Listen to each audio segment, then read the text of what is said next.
There we go. That was throwing me off. I'm going to restart completely because I could hear my own voice there.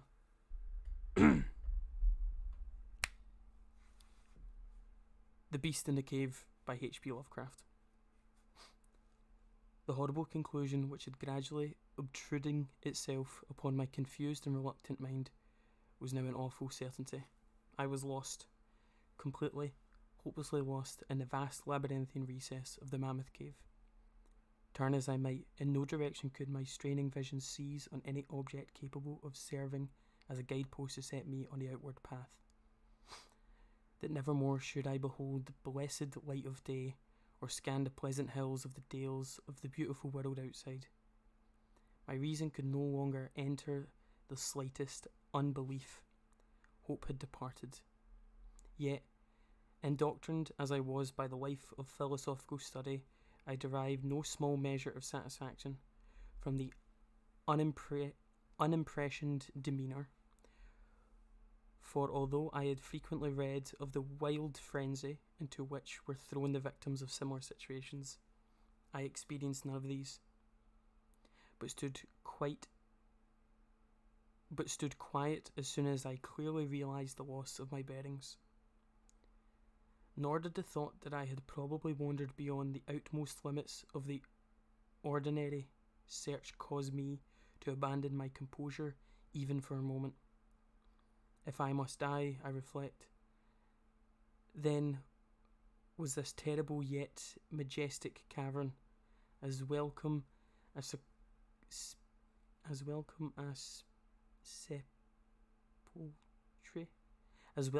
sepulture. Skip that word. As welcome something as that which any churchyard might afford. A conception which carries with it more of tranquillity than of despair. Starving would prove my utmost fear. Starving would prove my ultimate fear. For this I was certain. Some, I knew, had gone mad under circumstances such as these, but I felt that this end would not be mine. My disaster was a result of no fault save my own, since unbeknownst to the guide I had separated myself from the regular party of seers and wandered for over an hour in forbidden avenues of the cave, had found myself unable to retrace the devious windings which I had pursued since forsaking my companions. Although my torch had begun to expire, soon I would be enveloped by the total and almost palpable darkness and the bowels of earth.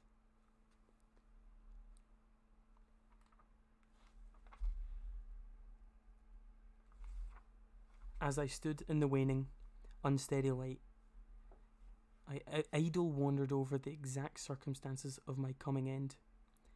I remembered the accounts which I had heard of the colony of consumptives,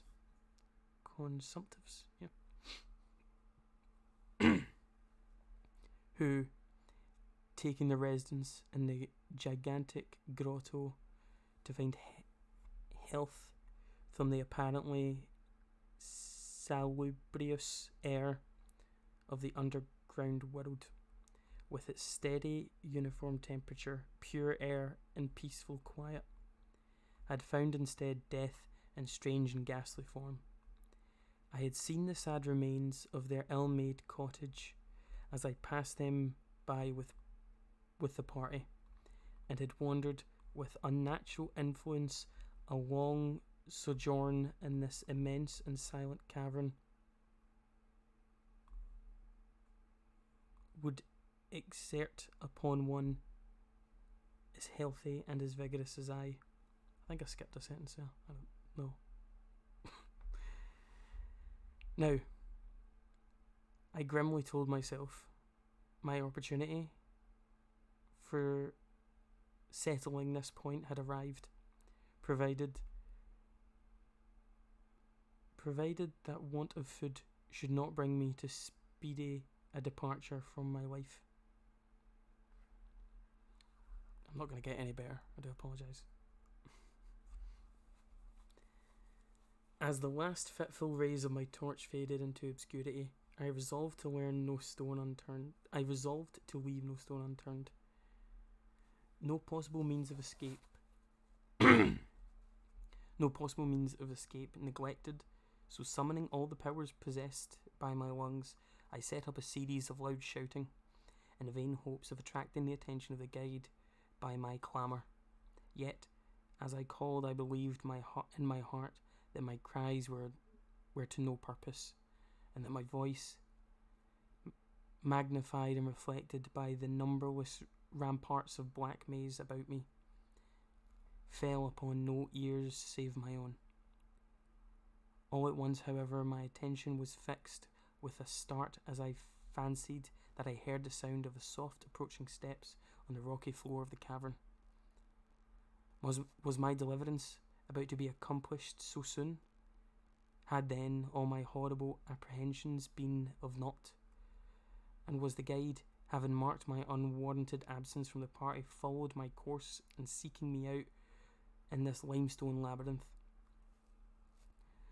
Whilst those joyful queries arose in my brain, I was on the point of renewing my cries in order that my discovery might come sooner, when an instant my delight turned to horror as I listened. For my ever acute ears, now sharpened in ever greater degree by the complete silence of the cave, bore to my benumbed understanding the unexpected and dreadful knowledge that these footsteps were not like those of a mortal man.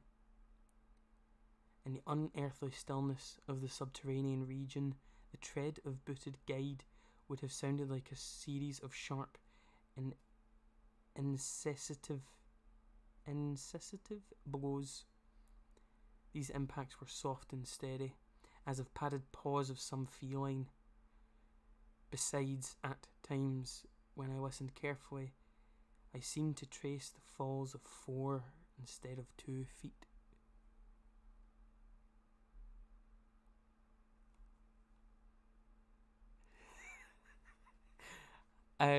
Hi Jay, if you're there, I've just seen your messages.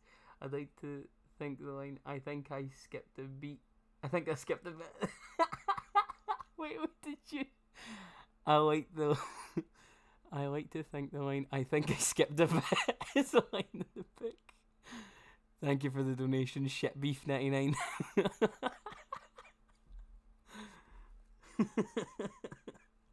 I've lost what it was, fuck you.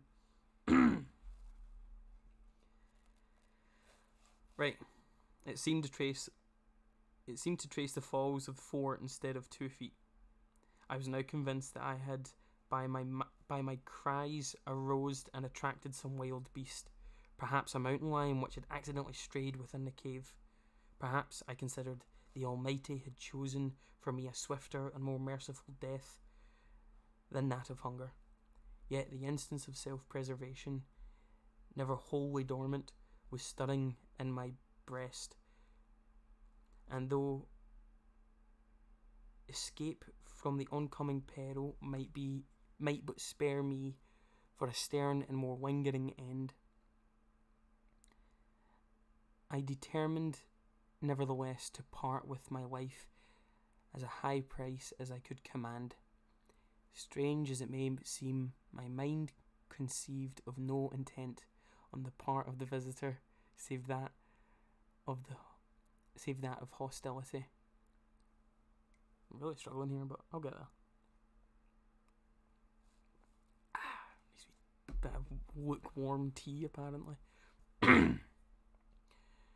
Accordingly, I became very quiet in the hopes that the unknown beast would, in the absence of my guiding sound, lose its direction as I had, and thus pass me by. But this hope was not disdained for realization, for the strange footfalls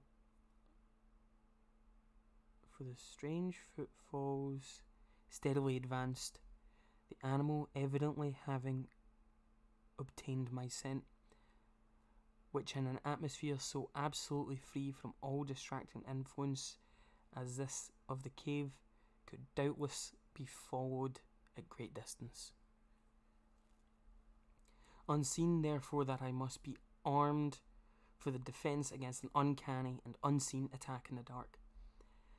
I grouped about me the largest of fragments of rock, which were strewed upon all parts of the floor of the cavern in the vicinity, and grasping one in each hand for immediate use, awaiting the resignation of awaiting the resignation, the inevitable result. Meanwhile, the hideous pattern of paws drew nearer. Certainly, the conduct of the creature was extremely strange. Most of the time, the tread seemed to be on quadruped, walking with a singular lack of unison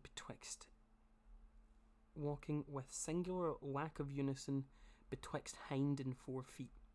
Yet, at brief and infrequent intervals, I fancied that but 2 feet were engaged in the process of locomotion. I wondered what species of animal was to confront me. It must, I thought, be some unfortunate beast who had paid for its curious to investigate one of the entrances of the fearful grotto with a lifelong confinement in its interminable recesses. It doubtless obtained as food the eyeless fish, bats and rats of the cave, as well as some of the ordinary fish that were wafted in at the every freshet of the Green River, which communicates in some occult manner with the waters of the cave. I occupied my terrible vigil with grotesque conjectures of what altercation cave life might have wrought in the physical structure of this beast, resembling the awful appearances ascribed by local tradition to the consumptive who have died after long residence in the cave. Then I remembered with a start that, even should I succeed in killing my antagonist, I should never behold its form, as my torch had long since been extinct. I was entirely unprovided with matches. The tension on my brain now became frightful. My disordered fancy conjured up hideous and fearsome shapes from the sinister darkness that surrounded me, and that actually seemed to press upon my body. Nearer and nearer the dreadful footfall approached. It seemed that I must give vent to a piercing scream, yet I had been sufficiently irresolute to assume such a thing. My voice could scarce have responded. I was petrified, rooted on the spot. I doubted if my right arm would allow me to hurl its missile at the oncoming thing when its crucial moment should arise. Now the steady pat, pat of the steps was close to hand. Now, very close, I could hear the laboured breathe of an animal. The terror struck as I was. I realised that it must have come from the considerable distance, and was correspondingly fatigued. Suddenly the spell broke. My right hand, guided by an ever trustworthy sense of hearing, threw full force a sharp-angled bit of limestone which it contained, towards that point of darkness from which emanated breathing and pattering, and, wonderful to relate, it nearly reached its goal, for I heard the thing jump, landing in the distance away where it seemed to pause.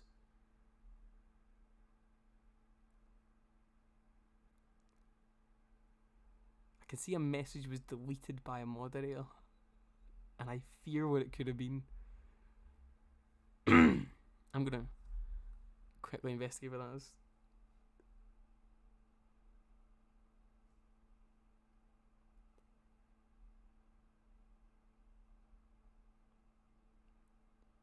Dashboard.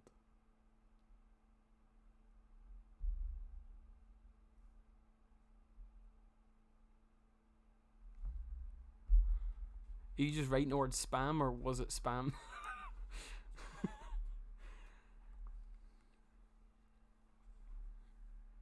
Are you just calling me a spam?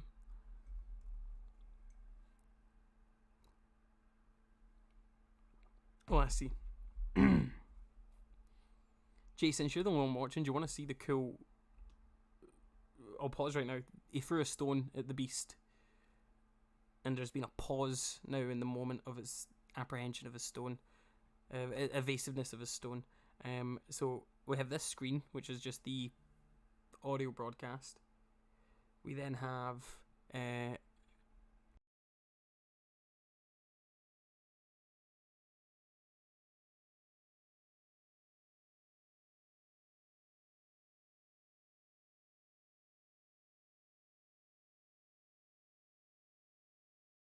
then we'll go back to this. I do have a webcam set up. I do have a webcam page, which is the video broadcast, but I don't think you deserve it. Sorry, we shall continue.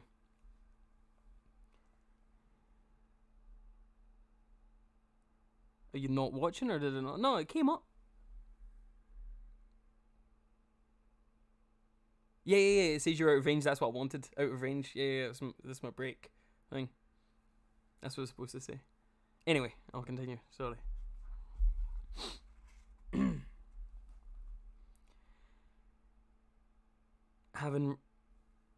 Excuse me. Having readjusted my aim, I discharged my second missile, this time most effectively. For with a flood of joy I listened as the creature fell in what sounded like a complete collapse, and eventually remained prone and unmoving. Almost overpowered by the great relief which rushed over me, I reeled back against the wall. The breathing continued in heavy, grasping inhalations and expirations, whence I realised that I had no more than wounded the creature. Now all the desire to examine the thing ceased. At last something allied to groundless superstition, fear had entered my brain, and I did not approach the body. Nor did I continue to cast stones at it in order to complete the execution of its life. Instead, I ran at full speed in what was, as nearly as I could estimate in my frenzied coordination, the direction from which I had come. Suddenly, I heard a sound, or rather, a regular succession of sounds. In another instance, they had resolved themselves in a series of sharp metallic clinks. This time, there was no doubt. It was the guide. And then I shouted, yelled, screamed, even shrieked with joy as I beheld in the vaulted arcs above the faint, glimmering effulgence which I knew to be the reflect light of an approaching torch. I ran to meet the flare, and before I could completely understand what had occurred, I was lying upon the ground at the feet of the guide, embracing his boots, and gibbering despite my boasted reserve in a most meaningful and idiotic manner, pouring out my terrible story, and at the same time overwhelming my auditor with protestations of gratitude. At last I awoke to something like my normal consciousness. The guide had noted my absence upon the arrival of the party to the entrance to the cave, and had, for his own intuitive sense of direction, proceeded to make a thorough canvass of the bypass just ahead of where he had last spoken to me. Locating my whereabouts after a quest of about 4 hours.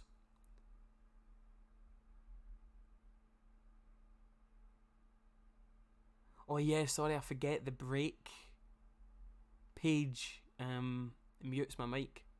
Sorry, Jay. Because I was raving about how cool it is. Anyway, I'll continue.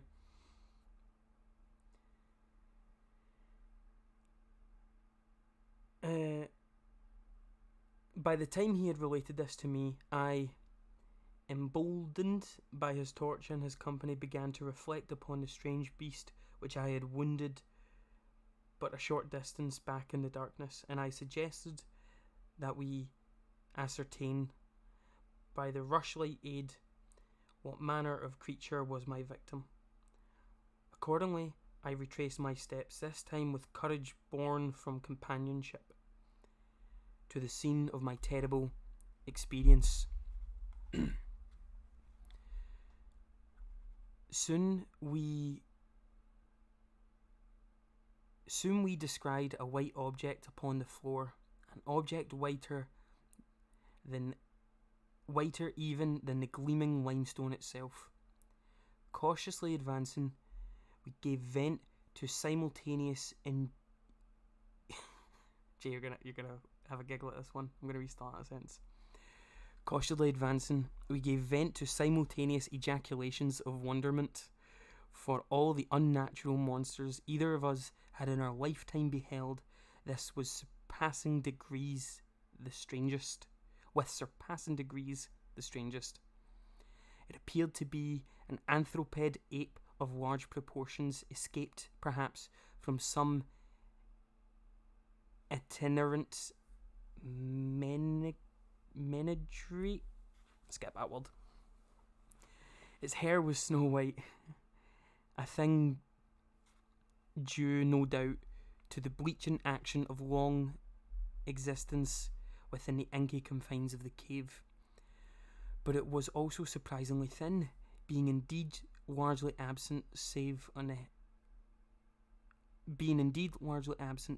head, where it was such a length and abundance that it fell over its shoulders. I think I've skipped another sentence. I'm just going to continue. Fell over its shoulders in considerable profusions. The face was turned away from us as the creature lay almost directly up. The face was turned away from us as the creature lay almost directly upon it. The inclination of the limbs was very singular, explaining, however, the alteration of their use, which I had before noted, whereby the beast, sometimes all four, and on other occasions but two, for its progression.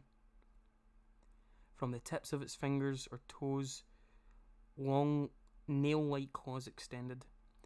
The hands or feet were not prehensile. Don't know what prehensile means.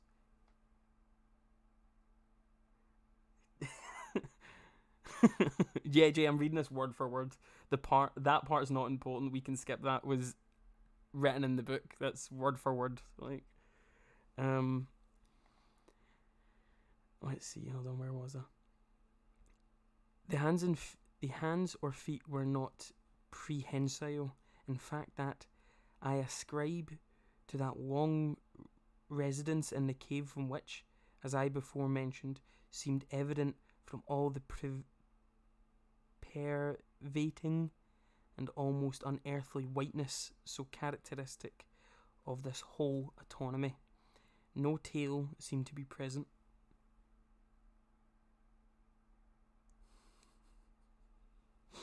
I'm glad you're getting your own enjoyment out of this, Jay. The respiration had now grown very feeble, and the guide had drawn his pistol with the evident intent to dispatch of the creature, when a sudden sound emitted by the latter caused the weapon to fall unused. The sound was of a nature difficult to describe. It was not like the normal note of any known species or simian, and I wondered if that unnatural quality were not the result of long continued and complete silence, broken by sensations produced by the advent of the light, a thing which the beast could not have seen since first entering the cave. The sound, which I might feebly attempt to classify as a kind of deep-toned chattering, was faintly continued. All at once, a fleeting spasm of energy seemed to pass through the frame of the beast. The paws went through a convulsion motion, and the limbs contracted. I've just spilled a bit of tea in this book. With a jerk, the white body rolled over so that its face was turned in our direction. For a moment, I was so struck with the horror at the eyes thus revealed that I noticed nothing else. They were black, those eyes deep jet black, in hideous contrast to the white snow hair and flesh, like those of other cave denizens. They were deeply sunken in their orbit, and were entirely destitute of iris. As I looked more closely, I saw that they were set in a face less prognathous than that of the average ape, and infinitely more hairy. The nose was quite distinct. Quite a distinct nose. As we gaze upon the uncanny sight presented to our vision, the thick lips opened and several sounds issued from them, after which the thing relaxed in death. The guide clutched my coat sleeve and trembled so violently that the light shook fitfully, casting weird and moving shadows on the walls. I made no motion, but stood rigidly still, my horrified eyes fixed upon the floor ahead.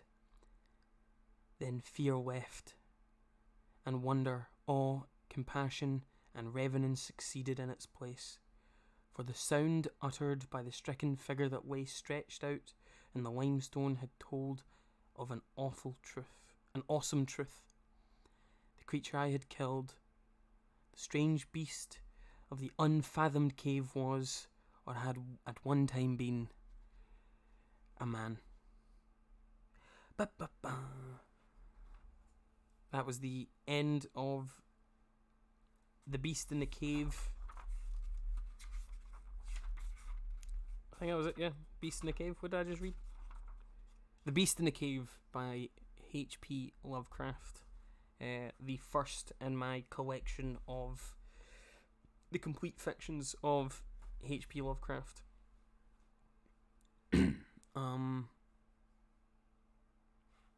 I think I might just go straight into The Alchemist, which is the second book.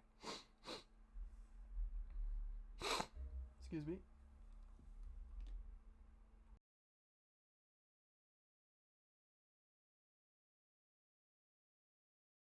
Sorry, the cough there. Okay, yeah, I'm just going to go straight into The Alchemist. Hold on.